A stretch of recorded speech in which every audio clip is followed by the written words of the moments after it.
ഏവർക്കും ക്രിസ്തുയേശുവിന്റെ നാമത്തിൽ സ്നേഹ വന്ദനം.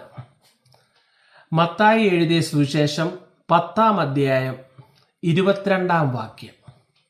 അവസാനത്തോളം സഹിച്ചു നിൽക്കുന്നവനോ രക്ഷിക്കപ്പെടും. But the one who stands firm to the end will be saved. പരിശുദ്ധാത്മാവിന്റെ ഫലത്തിന്റെ വിവിധ അടരുകൾ പരിശോധിച്ചുകൊണ്ടിരിക്കുകയാണല്ലോ ഈ ആഴ്ചകളിൽ. ദീർഘക്ഷമ, പേഷ്യൻസ്, പരിശുദ്ധാത്മാവിന്റെ ഫലത്തിന്റെ ഏറ്റവും പ്രധാനപ്പെട്ട ഒരു ഘടകമാണ്. ഒരു 30 വർഷക്കാലം മുമ്പ് ലോകത്തിൽ ദാർശനികരും ചിന്തകരുമായ മനുഷ്യർ ചോദിച്ച ഒരു ചോദ്യം ഇതാണ്: can you love the person standing in front of you in the queue? അന്ന് കേരളത്തിന്റെയൊക്കെ കോണ്ടസ്റ്റിൽ ഇലക്ട്രിസിറ്റി ബോർഡിലും വാട്ടർ സപ്ലൈ ഓഫീസിലും റെയിൽവേ സ്റ്റേഷനിലും ബസ് സ്റ്റാൻഡിലും എല്ലാം ക്യൂ എന്ന ഒരു പ്രതിഭാസം ഉണ്ടായിരുന്നു. പല ജനറൽ നോളജ് ചോദ്യങ്ങളുടെയും ക്വിസ് മത്സരങ്ങളിലും ഒക്കെ ചോദിക്കുന്ന ഒരു ചോദ്യം: what is the full spelling of the word queue? QUE എന്നൊക്കെ നമ്മൾ കാണാതെ പഠിച്ച കാലമുണ്ട്. നമ്മൾ നമ്മളുടെ ഊഴത്തിനായി കാത്തു നിൽക്കുമ്പോൾ നമ്മളുടെ തൊട്ട് മുമ്പിൽ നിൽക്കുന്ന ആളെ നമുക്ക് സ്നേഹിക്കാനാവുമോ? ഇതൊരു 30 വർഷങ്ങൾക്ക് മുമ്പ് മനുഷ്യന്റെ ദീർഘക്ഷമ, സഹനം, കരുതൽ, സ്നേഹം, ഇതിൻ്റെയൊക്കെ ഒരു ഉരകല്ലായിരുന്ന ഒരു ചോദ്യമാണ്. എന്നാൽ ആധുനിക കാലഘട്ടത്തിൽ സൈബർ സ്പേസിൽ പേയ്മെന്റ് എല്ലാം ഓൺലൈനായി. അതുകൊണ്ട് ക്യൂ എന്ന പ്രതിഭാസം നമ്മുടെയൊക്കെ ജീവിതത്തിൽ വളരെ കുറച്ചേ ഇപ്പൊ നമ്മൾ അനുഭവിക്കുന്നുള്ളൂ എന്നുള്ളതൊരു യാഥാർത്ഥ്യമാണ്. എന്നാണ് അവസാനമായി ക്യൂവിൽ നിന്നത് ഓർമ്മയുണ്ടോ? സ്കൂൾ കുട്ടികളൊക്കെ ക്യൂ നിന്ന് ഇപ്പോഴും ബസ്സിൽ കയറുന്ന കാഴ്ച കാണാം. പിന്നെ കേരളത്തിന്റെ കോണ്ടസ്റ്റിൽ തന്നെ വേറൊരു സ്ഥാപനത്തിന്റെ മുമ്പിൽ വളരെ തികഞ്ഞ അച്ചടക്കത്തോടുകൂടി ആൾക്കാർ പരസ്പര ബഹുമാനത്തോടുകൂടി ക്യൂ നിൽക്കുന്ന കാര്യം പലപ്പോഴും നമ്മൾ അഭിമാനത്തോടുകൂടിയൊക്കെ പറയും. എന്നിരുന്നാലും can you love the person standing in front of you in the queue? എന്നാൽ ഇന്നത്തെ ചോദ്യം വ്യത്യസ്തമാണ്. ഇന്ന് ചെറുപ്പക്കാരും നമ്മളെല്ലാവരും ഏറ്റവും അധികം അസഹിഷ്ണുത പ്രകടിപ്പിക്കുന്നത് ഇന്റർനെറ്റിന്റെ സ്പീഡ് കുറഞ്ഞിരിങ്ങനെ വട്ടം കറങ്ങുമ്പോഴാണ്. നമുക്ക് സഹിക്കാനാവാത്ത ഒരു അക്ഷമയാണ്. ഏതാനും സെക്കൻഡുകൾ മാത്രമേ അത് നിലനിൽക്കുകയുള്ളൂ. അതോടൊപ്പം തന്നെ സാമൂഹ്യ മാധ്യമങ്ങളിൽ നാം ഒരു ക്ലിപ്പോ വല്ലതും കണ്ടുകൊണ്ടിരിക്കുമ്പോൾ അതിൻ്റെ ഇടയ്ക്ക് ആഡ് ഈസ് സ്റ്റാർട്ടിങ് സൂൺ, വെറും 14 സെക്കൻഡ് 15 സെക്കൻഡ് ചിലപ്പോൾ 5 സെക്കൻഡേ ഉള്ളൊരു പരസ്യം. എന്നാൽ അത് കാണുന്നുണ്ടെങ്കിൽ നമുക്കൊരു വല്ലാത്ത അസഹിഷ്ണുതയാണ്. അതോടൊപ്പം തന്നെ റോഡിൽ കൂടെ ഒക്കെ യാത്ര ചെയ്യുമ്പോൾ ട്രാഫിക് ലൈറ്റ് റെഡ് ലൈറ്റ് ആകാൻ വെറും 5, 4, 3 നമുക്ക് എങ്ങനെയെങ്കിലും അപ്പുറത്ത് കിടക്കുക. ഒരു 30 സെക്കൻഡ് 45 സെക്കൻഡ് നമുക്ക് കാത്തിരിക്കുവാനുള്ള ക്ഷമയില്ലാത്ത ഒരു കാലമായിരിക്കുകയാണ്. ഇവിടെയാണ് 2000 വർഷങ്ങൾക്ക് മുമ്പ് അപ്പോസ്തലനായ വിശുദ്ധ പൗലോസ് ഗലാത്യർക്ക് എഴുതുമ്പോൾ ആത്മാവിന്റെ ഫലം പറയുമ്പോൾ ദീർഘക്ഷമ എന്ന ശ്രേഷ്ഠമായ ഒരു ഫലത്തെ പറ്റി പറയുന്നത്. എന്താണ് ഈ ദീർഘക്ഷമയുടെ ആവശ്യം? സുസ്ഥിരമായ വളർച്ചയ്ക്കും അഭിവൃദ്ധിക്കും ദീർഘക്ഷമ ഏറ്റവും അധികം ആവശ്യമാണ്. ഓരോ വ്യക്തിയുടെയും ജീവിതത്തിൽ ഒരു താളമുണ്ട്, ജീവൻ ഒരു താളമുണ്ട്. പലപ്പോഴും പറയുന്നത് നമ്മളുടെ ഹൃദയമിടിപ്പ്, പൾസ് ഒന്ന് പിടിച്ചു നോക്കിക്കഴിഞ്ഞാൽ 1 മിനിറ്റിൽ 72 സെക്കൻഡാണ്. 72 ബീറ്റാണ് ചെയ്യുന്നത്. 60 സെക്കൻഡിൽ 72. It is not too quick and not too slow. അതീവ സ്പീഡിലല്ല പോകുന്നത്, 2 അല്ല പോകുന്നത്, 1 ടൈംസ് ആണ്. അതുകൊണ്ട് ആ ഒരു താളം, ആ ഒരു വേഗം ജീവിതത്തിന് കണ്ടെത്തേണ്ടത് ഏറ്റവും അധികം ആവശ്യമാണ്. ജീവിതത്തിലെ ഓരോ ഘട്ടത്തിലും പ്രായത്തിനനുസൃതമായി ശരീരവും മനസ്സും ആത്മാവും വളരണം. അതിന് സമയമെടുക്കും. മനുഷ്യ കുഞ്ഞാണ് ഏറ്റവും നിസ്സഹായയായ കുഞ്ഞ് ആനിമൽ വേൾഡിൽ. ഒരു പശുവിന്റെ കിടാവ് ജനിച്ചു കഴിഞ്ഞാൽ ഏകദേശം 3-4 മണിക്കൂർ കഴിയുമ്പോൾ അത് ചാടി എഴുന്നേറ്റ് 4 കാലിൽ നടക്കും. അമ്മയുടെ പാല് കുടിക്കുന്ന കാഴ്ച നമുക്കെല്ലാവർക്കും പരിചയമുള്ളതാണ്.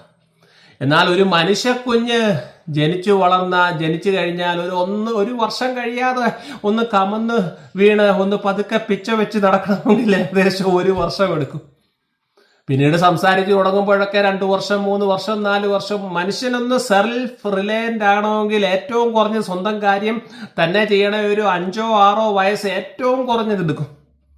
ജീവിതത്തിനൊരു പേസ് ഉണ്ട്, ഒരു വേഗതയുണ്ട്. അതുകൊണ്ട് ദൈവത്തിൻ്റെയും മനുഷ്യരുടെയും കൃപയിൽ ദീർഘക്ഷമയോടുകൂടി ഒരു മനുഷ്യ പൈതൽ വളരണം. യേശുവിനെ പറ്റി ഏറ്റവും മനോഹരമായ ഒരു വാക്യമാണ്, യേശുവോ ജ്ഞാനത്തിലും വളർച്ചയിലും ദൈവത്തിൻ്റെയും മനുഷ്യരുടെയും കൃപയിലും മുതിർന്നു വന്നു. ത്യാഗം ആവശ്യമാണ്, സഹനം ആവശ്യമാണ്, കാത്തിരിപ്പ് ആവശ്യമാണ്, വിട്ടുവീഴ്ച ആവശ്യമാണ്. ഒരമ്മയോടെ ചോദിച്ചു നോക്കൂ, താങ്കൾ ഒരു അമ്മയാണെങ്കിൽ നമുക്കറിയാം മാതൃത്വം എത്ര വലിയ പാഠങ്ങളാണ് ജീവിതത്തിൽ പഠിപ്പിക്കുന്നത്. ഒരു കുഞ്ഞ് ഉള്ളിലുണ്ടെന്ന് അറിഞ്ഞു കഴിയുമ്പോൾ ലോകത്തെ ഏത് ആധുനിക ടെക്നോളജി വന്നാലും, എത്രയധികം സ്പീഡ് എൻഹാൻസ്മെന്റ് ടെക്നോളജി വന്നാലും 270 ദിവസം ആ കുട്ടിയെ ഉള്ളിൽ വഹിക്കുക എന്നുള്ളതിന് ഇപ്പോഴും സ്പീഡൊന്നും വ്യത്യാസം വന്നിട്ടില്ല. നമുക്കത് 1/, 2/, 3/, ഒന്നും ആക്കാനൊക്കത്തില്ല. 270 ചിലപ്പോൾ അല്പം നേരത്തെ ആയെന്നിരിക്കും. അതുകൊണ്ട് മാതാവാണ്, അമ്മമാരാണ് ദീർഘക്ഷമ ഇന്നത്തെ സമൂഹത്തെ പഠിപ്പിക്കുവാൻ ഏറ്റവും അനുയോജ്യരായ ഗുരുക്കന്മാർ. ഒരമ്മ എത്രയോ കഷ്ടപ്പെട്ടാണ് ക്ഷമയോടുകൂടി, സഹനത്തോടുകൂടി, ത്യാഗമനോഭാവത്തോടുകൂടി ഒരു കുഞ്ഞിന് ജന്മം കൊടുക്കുന്നു. ജന്മം കൊടുത്താലോ കൈ വളരുന്നോ കാൽ വളരുന്നോ എത്രയോ വർഷക്കാലമുള്ള അമ്മയുടെ ആ ദീർഘക്ഷമയോടുകൂടി. My dear friends, creation is done by patient waiting. ദീർഘക്ഷമയോടുകൂടിയുള്ള കാത്തിരിപ്പും പ്രവൃത്തിയും മുഖാന്തരമാണ് സർഗാത്മക സൃഷ്ടി ഉണ്ടാകുന്നത്. നശിപ്പിക്കാൻ നമുക്ക് ക്ഷമയൊന്നും വേണ്ട, എല്ലാം അടിച്ച് തകർത്ത് പൊളിച്ച് കളയുവാൻ ഏതാനും നിമിഷങ്ങൾ മതി. എന്നാൽ ദൈവത്തിന്റെ ഹിതം പോലെ പരിശുദ്ധാത്മാവിന്റെ ദാനമായ സൃഷ്ടികർമ്മം, സർഗാത്മകത മുന്നോട്ട് കൊണ്ടുപോകണമെങ്കിൽ ദീർഘക്ഷമയോടെയുള്ള കാത്തിരിപ്പ്. അതുകൊണ്ട് ഈ വീഡിയോ കേൾക്കുന്ന എല്ലാ ചെറുപ്പക്കാരോടും കുഞ്ഞുങ്ങളോടും മാതാപിതാക്കളോടും ഒക്കെ ഉള്ള എൻ്റെ ഒരു അഭ്യർത്ഥനയാണ്, നമ്മുടെ കുട്ടികൾക്ക് ചില ഹോബീസ് ഒക്കെ കൊടുക്കണം. പാചകം, ആഹാ എത്ര മനോഹരമായ ഒരു ഹോബിയാണ്. നമ്മുടെ വല്യമ്മച്ചിമാർക്കൊക്കെ അറിയാം, പണ്ടൊക്കെ നാട്ടിലൊക്കെ കല്യാണമൊക്കെ വരുമ്പോൾ കേറ്ററിങ്ങും ഇവന്റ് മാനേജ്മെന്റും ഒക്കെ ഇല്ലാത്ത കാലമാണ്. അപ്പോൾ അയൽക്കാരെല്ലാവരാണ് കല്യാണത്തിനുള്ള സദ്യ വട്ടങ്ങളും എല്ലാം ഒരുക്കുന്നത്. എനിക്കൊക്കെ ഇപ്പോഴും ഓർമ്മയുണ്ട്, ഞങ്ങളുടെ പിതാവിൻ്റെ വീടായ ഓമല്ലൂരൊക്കെ കല്യാണം നടക്കുമ്പോൾ തലേന്ന് വൈകിട്ടൊക്കെ ഞങ്ങൾ അവിടെ ചെല്ലും. അപ്പോൾ ഒരു 2 ദിവസം മുമ്പേ അവിടുത്തെ വീട്ടുകാരെല്ലാം ഒരുക്കങ്ങൾ തുടങ്ങും. ബന്ധുക്കാരെല്ലാം വന്ന് നല്ല നെയ്മീനൊക്കെ വാങ്ങിച്ച് ഒരു ദിവസം അല്ലെ 1.5 ദിവസം മുമ്പ് അതിങ്ങനെ കറി വെച്ച് അതിനെ അങ്ങോട്ട് സമയമെടുത്ത് എല്ലാം ഒന്ന് പിടിക്കണവടാ അമ്മച്ചിമാർ പറയുന്നതാണ്. ഉപ്പും മുളകും എരിവും എല്ലാം ഒന്ന് പിടിച്ച് അതിനൊരു രുചിയും ഒരു നിറവും ഒരു ഗുണവും വരണമെങ്കിൽ ദീർഘക്ഷമയോടുകൂടിയുള്ള കാത്തിരിപ്പാണ്. ഫാസ്റ്റ് ഫുഡിൽ ഇപ്പോൾ പിടിച്ച മീൻ, ഞാൻ ചൂണ്ടിക്കാണിക്കുന്ന മീൻ പിടിച്ചെടുത്ത് എൻ്റെ മുമ്പിൽ വെച്ച് കറി വെച്ചാൽ നിങ്ങൾക്കറിയാം അതിനെന്തുമാത്രം രുചിയുണ്ടെന്ന്. This is exactly the case in life. If you want to have a creative, fruitful, tasteful life, endurance, patient, hard work, perseverance is very much needed. അതുപോലെയാണ് ഗാർഡനിങ്, പൂന്തോട്ട പരിപാലനം. ഞങ്ങളുടെ കൊച്ചിലെ ഇവിടെ ഞങ്ങളുടെ വീടിൻ്റെ മുറ്റത്ത് 3 സ്ഥലം ഞങ്ങൾക്ക് തരും. ഞങ്ങൾ 3 സഹോദരങ്ങളാണുള്ളത്. അമ്മയുടെ നേതൃത്വത്തിലാണ് ഇത്രയും സ്ഥലം നിനക്ക്, ഇത്രയും സ്ഥലം ഇവക്ക്, ഇത്രയും സ്ഥലം നിനക്ക്, അങ്ങനെ 3 പേർ കൂടെ തരും. 1 വർഷം കഴിഞ്ഞ് അമ്മ മാർക്കിടാൻ വരും, ബെസ്റ്റ് ഗാർഡൻ. അപ്പോൾ നമുക്കറിയാം, ഒരു റോസായുടെ കമ്പ് അല്ലെ ഒരു മൊസാണ്ട എന്ന് പറയുന്ന ചെടിയുടെ കമ്പ് അങ്ങോട്ട് കുത്തി വെച്ച് കഴിഞ്ഞാൽ പിറ്റേ ദിവസം വന്ന് വേര് കിളുത്തോ എന്ന് പറഞ്ഞ് പൊക്കി നോക്കിയിട്ട് കാര്യമില്ലല്ലോ. എത്രയോ ആഴ്ചകൾ, എത്രയോ മാസങ്ങൾ എടുത്താണ് ദീർഘക്ഷമയോടുകൂടിയുള്ള പരിപാലനത്തിലാണ് സുന്ദരമായ പുഷ്പങ്ങൾ ജീവിതത്തിന്റെ ഉദ്യാനത്തിൽ ഉയർന്നു വന്ന് വിടർന്നു വന്ന് ലോകത്തിന് സൗരഭ്യവും ആനന്ദദായകവുമായ ജീവിതങ്ങൾ ഉണ്ടാകുന്നത് ദീർഘക്ഷമ എന്ന പരിശുദ്ധാത്മ വരത്തിന്റെ അടിസ്ഥാനത്തിൽ പണിയപ്പെടുന്ന ജീവിതങ്ങളിലാണ്. കൊച്ചിലെ കോഴിയെ അടവെക്കുക എന്ന് പറയുന്ന വേറൊരു സംഭവമുണ്ട്. 21 ദിവസമാണെന്നാണ് എനിക്ക് തോന്നുന്നത്. 21 ദിവസം ഒരു മുട്ടയുടെ ഈ ഓഡ് നമ്പർ മുട്ടകളാണ്, 9, 11, 13 അങ്ങനെയൊക്കെ തോളു നാടൻ കോഴിയെ അവിടെ ഇരുത്തി എന്നിട്ട് കോഴിയെ ഇങ്ങനെ എന്നും ചെന്ന് നോക്കും. കോഴി അമ്മയോടൊരു പ്രത്യേക സ്നേഹമാണ്. അത് കഴിഞ്ഞ് ഈ കുഞ്ഞുങ്ങളങ്ങോട്ട് പുറത്ത് വരുമ്പോൾ അതിനെ വടിയൊക്കെ പിടിച്ച് അതിന് കാവലായിട്ട് പോവുക, അതിനുള്ള ചതില് പോലെയുള്ള ഭക്ഷണമൊക്കെ കൊടുക്കുക. ദീർഘക്ഷമയോടുകൂടിയുള്ള കുഞ്ഞുങ്ങളുടെ വളർച്ച. പ്രിയമുള്ളവരെ, ഭവന നിർമ്മാണം, സ്വന്തം ഇനിഷ്യേറ്റീവിൽ ഒരു വീട് ചമച്ച എല്ലാവർക്കും അറിയാം എത്രയെത്ര പ്രതിസന്ധികൾ, എത്രയെത്ര ദീർഘക്ഷമയോടുകൂടിയുള്ള കാത്തിരിപ്പ്, അടിസ്ഥാനമൊക്കെ ഒരുക്കി എത്രയോ മാസങ്ങൾ കാത്തിരുന്നു. സാമ്പത്തികമായ കാര്യങ്ങളും ജോലിക്കാരുടെ വിഭവങ്ങളും മറ്റ് എല്ലാം സമാഹരിക്കാനുള്ള ആ ഒരു എഫേർട്ട്. അതാണ് ശക്തമായ ഭവനങ്ങൾ ഉണ്ടാകണമെങ്കിൽ ദീർഘക്ഷമ. കുട്ടികളുടെ പഠനം ഇതുപോലെയാണ്. LKGയിൽ A4 ആപ്പിൾ തുടങ്ങി, 1+1=2 തുടങ്ങി, കാൽക്കുലസും എല്ലാം പഠിച്ച് IIT എൻട്രൻസും നീറ്റ് എൻട്രൻസും സിവിൽ സർവീസ് എൻട്രൻസും ഒക്കെ എഴുതി 22-ാമത്തെ വയസ്സിൽ 23-ാമത്തെ വയസ്സിൽ ജീവിതത്തിൽ ഉന്നത വിജയം നേടുന്ന ഓരോ കുട്ടിക്കും കണ്ണ് നിറഞ്ഞുകൊണ്ടൊരു കഥ പറയുവാൻ കാണും. അത് ദീർഘക്ഷമയോടുകൂടി കാത്തിരുന്ന് കഷ്ടപ്പെട്ട് പഠിച്ച് അധ്വാനിച്ചതിൻ്റെ കാര്യമാണ്. ഇങ്ങനെ ദീർഘക്ഷമയോടുകൂടി കാത്തിരിക്കുമ്പോൾ മനുഷ്യൻ പാട്ടുപാടുന്നത് ഇത്തരം ജോലികളിൽ കൂടിയാണ്. ഏതൊരമ്മയാണ് കുഞ്ഞിനെ കാത്തിരിക്കുമ്പോൾ, കുഞ്ഞിനെ കയ്യിലെടുത്ത് താലോലിക്കുമ്പോൾ പാട്ടുപാടാത്ത ഏതെങ്കിലും അമ്മയുണ്ടോ ഈ ലോകത്തിൽ? അതിന് വലിയ വിശ്വവിഖ്യാതരായ സ്റ്റാർ സിംഗർ ഒന്നും ആകണമെന്നില്ല. നമുക്ക് നോയിസ് റിഡക്ഷനും വേണ്ട, സൗണ്ട് മോഡുലേഷനും എൻറിച്ച്മെന്റും ഒന്നും വേണ്ട. ഓരോ അമ്മയും പാട്ടുപാടും. പാചകം ചെയ്യുന്ന ഓരോ വ്യക്തിയും പാട്ടുപാടും. പൂന്തോട്ടം പരിപാലിക്കുന്ന ഓരോ വ്യക്തിയും പാട്ടുപാടും. കൃഷി നടത്തുന്ന കർഷകൻ കാത്തിരുന്ന കൊയ്ത്തുത്സവങ്ങളുടെ ഉണർത്തുപാട്ടാണ് ചരിത്രത്തിന്റെ ഒരു നിർണായകമായ ചാലക ശക്തി. തെയ്യാരോ തക തെയ്യാരോ തക തെയ്യാരോ തക തെയ്യാരോ ഉയരെ മുകിലും ഞാറ്റുപാട്ടിൻ ഈണവും. സംസ്കാരത്തിന്റെ സ്പൈസ് ഓഫ് സിവിലൈസേഷൻ, രുചിയും ഗുണവും സൗന്ദര്യവും എല്ലാം നൽകുന്ന ഒരു ദീർഘക്ഷമയോടുകൂടി പോന്നെയാണ്. ഭവനം നിർമ്മിക്കുന്നവർ പാട്ടുപാടും, പഠിക്കുന്നവർ പാട്ടുപാടും. പ്രിയമുള്ളവരെ, ദീർഘക്ഷമയോടുകൂടിയുള്ള ഈ ഒരു കാത്തിരിപ്പിൽ ജീവിതത്തിൽ വെല്ലുവിളി വരും, പ്രതിസന്ധി വരും, പരാജയം വരും. എന്നാലും അവസാനത്തോളം സഹിച്ചു നിൽക്കുന്നവനോ രക്ഷിക്കപ്പെടും. ദൈവരാജ്യത്തിന്റെ ആഗമനം റോമായുടെ നുകത്തിന്റെ കീഴിൽ കർത്താവിനറിയാം. ആ വാക്യം പറയുമ്പോൾ ഇനിയും പീഡനകാലമാണ്. ഓൾറെഡി പീഡനകാലം തുടങ്ങിക്കഴിഞ്ഞു. 300 വർഷങ്ങൾ ക്രിസ്ത്യാനികൾ ഇരുളിൽ വസിച്ചു. ഇരുളിൽ പറയുന്നത് വെളിച്ചത്ത് പുരപ്പുറത്ത് നിന്ന് ഉദ്ഘോഷിക്കുന്ന കാലത്തിനായി 3 നൂറ്റാണ്ടുകൾ വേണ്ടി വന്നു. ദീർഘക്ഷമയോടുകൂടിയുള്ള കാത്തിരിപ്പ്. ബാബിലോണിന്റെ നദീതീരങ്ങളിൽ ഞങ്ങൾ ഇരുന്നു. സ്വർഗീയ സിയോൻ നഗരിയെ ഓർത്ത് ഞങ്ങളുടെ പാട്ട്. By the rivers of Babylon, ബോണിയമിന്റെ അതിമനോഹരമായ ഗാനമാണ്. കഷ്ടത സഹിഷ്ണുതയെയും, സഹിഷ്ണുത സിദ്ധതയും, സിദ്ധത പ്രത്യാശയും ഉളവാക്കുന്നു എന്ന് അപ്പോസ്തലൻ പറയും. ജീവിതത്തിൽ ദീർഘക്ഷമയോടെ കഷ്ടപ്പെടുമ്പോൾ കഷ്ടത ജീവിതത്തിൽ സഹിഷ്ണുത ഉണ്ടാക്കും. സഹിഷ്ണുത ജീവിതത്തിൽ സിദ്ധത, ക്യാരക്ടർ പ്രത്യാശയെ ഉളവാക്കും. The unforgiving minute. ജീവിതത്തിൽ നമുക്ക് ക്ഷമയൊക്കെ നശിക്കുന്ന എല്ലാം ഇട്ടേച്ച് പോയി, എനിക്ക് വയ്യ ഈ കഷ്ടപ്പാട്, എനിക്ക് വയ്യ, ഞാൻ എന്തെങ്കിലുമൊക്കെ കടുങ്കായി ചെയ്യും, അല്ലെങ്കിൽ ഞാൻ അവനെ എന്തെങ്കിലും ചെയ്യും എന്ന് പറയുന്ന നമുക്ക് താങ്ങാനാവാത്ത ഒരു നിമിഷം വരും. ആ നിമിഷം ദൈവത്തിങ്കിലേക്ക് നോക്കി പ്രാർത്ഥിക്കണം. പ്രാർത്ഥിക്കുമ്പോൾ ആ നിമിഷത്തെ അതിജീവിക്കുവാൻ നോക്കും. ഒരു മഴയും തോരാതിരുന്നിട്ടില്ല.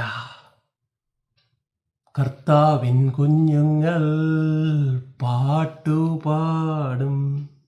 നമ്മുടെ വല്യപ്പന്മാരുടെയും വല്യമ്മച്ചിമാരുടെയും ഒക്കെ മുഖത്തോട്ടൊക്കെ ഒന്ന് നോക്കണം. ഒരു 70-80 വയസ്സൊക്കെ ആയ സ്ത്രീകളും പുരുഷന്മാരും ഒക്കെ അവരുടെ അടുത്തൊക്കെ കൊച്ചുമക്കളൊക്കെ അമ്മച്ചി എനിക്ക് അങ്ങനെ ഒരു പ്രശ്നമുണ്ട് ഇങ്ങനൊരു പ്രശ്നമുണ്ടെന്നൊക്കെ പറയുമ്പോൾ അവരുള്ളിൽ ഇങ്ങനെ ഒരു ചിരിയാണ് അവർക്ക് വരുന്നത്. കാരണം അവരുടെ ജീവിതത്തിൽ അവരെന്തുമാത്രം പ്രശ്നങ്ങൾ അനുഭവിക്കുകയാണ്. അതാണ് കഷ്ടത സഹിഷ്ണുത സിദ്ധതയും. ആ സിദ്ധതയിൽ നിന്നാണ് അവർ പ്രത്യാശാവചനങ്ങൾ പറയുന്നത്. പോട്ടുമോനെ പോട്ടുമോളെ ഇതൊക്കെ ജീവിതത്തിന്റെ ഭാഗമാണെന്ന് പറയുന്നത് അങ്ങനെയാണ്. അവസാനത്തോളം സഹിച്ചു നിൽക്കുന്നവൻ രക്ഷിക്കപ്പെടും. യാത്ര തുടങ്ങുകയാണ്, പിൽഗ്രിമേജ് തുടങ്ങുകയാണ്, തുടരുകയാണ്. ഏദനിൽ തുടങ്ങി സ്വർഗീയ യെരുശലേമിലേക്കുള്ള യാത്ര. എന്തായിരുന്നു വിലക്കപ്പെട്ട ഖനി? നന്മതിന്മകളെ തിരിച്ചറിയുന്ന ജീവന്റെ ഫലം എന്തുകൊണ്ട് ഏദനിൽ മനുഷ്യന് നിഷേധിച്ചു? കാരണം man did not need that because God was with the creation. ദൈവം കൈപിടിച്ച് നടന്ന മനുഷ്യൻ എന്തിനാണ് പിന്നീട് നന്മതിന്മയുടെ ഫലം? കാത്തിരിക്കണം.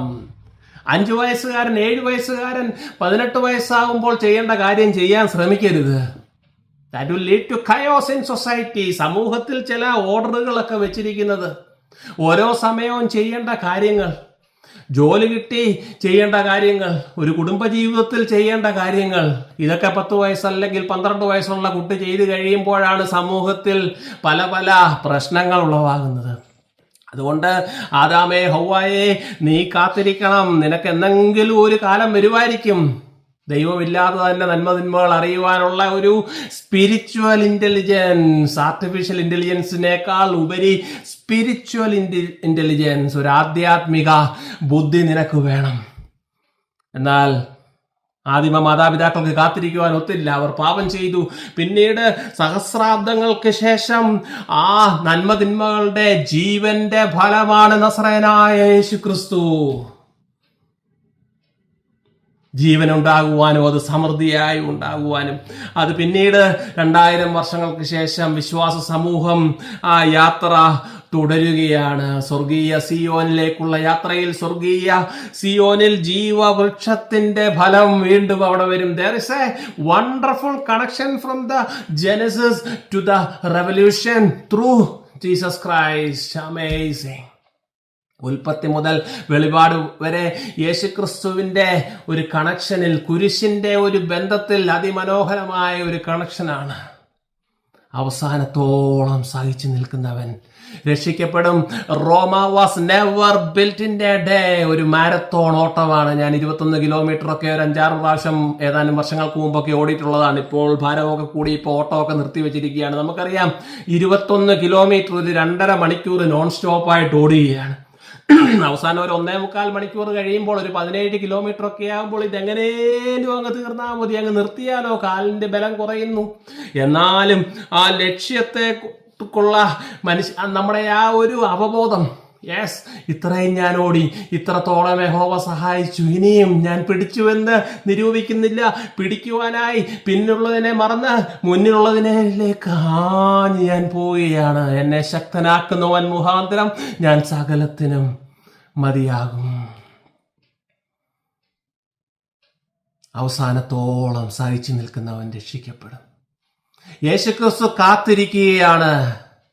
ഉപമകളിൽ കാത്തിരിക്കുന്ന പിതാവാണ്. പുത്രൻ പോയപ്പോൾ പുത്രനെ എന്തുകൊണ്ട് പിതാവ് അന്വേഷിച്ചു പോയില്ല എന്നൊരു വിമർശനാത്മക ചോദ്യമുണ്ട്. പിതാവ് ക്ഷമയോടുകൂടി ദീർഘക്ഷമയോടുകൂടി കാത്തിരിക്കുകയാണ് മകന്റെ വരവിനായി. He is waiting. യെരുശലേമേ യെരുശലേമേ, പ്രവാചകന്മാരെ കൊല്ലുകയും നിന്റെ അടുക്കലേക്ക് അയച്ചിരുന്നവരെ കല്ലെറിയുകയും ചെയ്തവളെ, കോഴി തന്റെ ചിറകിൻ കീഴിൽ കുഞ്ഞുങ്ങളെ ചേർത്തുകൊള്ളുവാൻ ആഗ്രഹിക്കുന്നത് പോലെ നിന്റെ മക്കളെ ചേർത്തുകൊള്ളുവാൻ എനിക്ക് എത്ര വട്ടം മനസ്സായിരുന്നു, നിങ്ങൾക്കോ മനസ്സായില്ല. ഞാൻ കണ്ടാലും ഞാൻ വാതിലിൽ നിന്നും മുട്ടുന്നു. ദൈവരാജ്യം കടുകുമണി പോലെയുള്ള ഒരു തുടക്കമാണ്. എത്ര കാലത്തെ, എത്ര തലമുറകളുടെ ഒരു കാത്തിരിപ്പാണ്, ദീർഘക്ഷമയാണ്. അവസാനത്തോളം സഹിച്ചു നിന്ന വീര സുവിശേഷകരുടെ, വീരമാതാപിതാക്കളുടെ, വീര സഹോദരങ്ങളുടെ തീർത്ഥയാത്രയുടെ കഥയാണ് ക്രൈസ്തവ സമൂഹം. എന്തിനാ ഈ ലോകത്തിന്റെ story of civilization itself is the story of endurance, ദീർഘക്ഷമ, പേഷ്യൻസ്. കണ്ണുകളടയ്ക്കാം. നമ്മളുടെ ജീവിതം ഈ വലിയ തീർത്ഥയാത്രയിൽ ദൈവമേ ദീർഘക്ഷമയോടെ ഓരോ നിമിഷവും കാത്തിരിക്കുവാൻ, ക്രിയാത്മകമായ ഒരു വളർച്ചയ്ക്ക്, അഭിവൃദ്ധിക്ക് എൻ്റെ ക്ഷമയോടുകൂടെയുള്ള കാൽവെപ്പുകൾ ഏറ്റവും ആവശ്യമാണ്. ഭ്രാന്തമായ വേഗത്തിൽ എല്ലാവരെയും പിന്നിലാക്കി പോകുവാനുള്ള എൻ്റെ ആ ഒരു വലിയ ത്വര നീ കുറയ്ക്കണമേ. പരിശുദ്ധാത്മാവിൻ്റെ ശക്തിയാൽ അവസാനത്തോളം സഹിക്കുവാൻ എനിക്ക് ശക്തി തരണമേ. രാജ്യത്തിൻ്റെ സ്നേഹ സുവിശേഷമാണ് കടുകുമണി പോലെ വിതയ്ക്കേണ്ടത്. പരിപാലിക്കുക, പ്രാർത്ഥനയോടെ ദീർഘക്ഷമയോടുകൂടി കാത്തിരിക്കുക. നിത്യതയുടെ കൊയ്ത്തുത്സവത്തിനായുള്ള കാത്തിരിപ്പ്. അവസാനത്തോളം സഹിച്ചു നിൽക്കുന്നവൻ രക്ഷിക്കപ്പെടും. വിതച്ചിടുക നാം സ്നേഹത്തിനധ്വാനം, ഒരു നാളും വ്യർത്ഥം അല്ലയാകയാൽ. എന്നും പ്രാർത്ഥിച്ചീടിൻ, വേലയിൽ നിന്നീടിൻ, വിത്തു നനച്ചീടിൻ കണ്ണുനീരിനാൽ. കൊയ്ത്തുകാലത്തിൽ നാം സന്തോഷിക്കും, കറ്റകൾ ചുമന്നും കൊണ്ടുവന്നിടും. വിതച്ചിടുക സ്നേഹത്തിൻ അധ്വാനം, ഒരു നാളും വ്യർത്ഥമാകിയില്ല.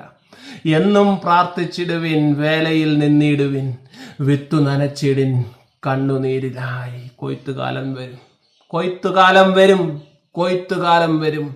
അവസാനത്തോളം സഹിച്ചു നിൽക്കുന്നവൻ രക്ഷിക്കപ്പെടും. ആമേൻ.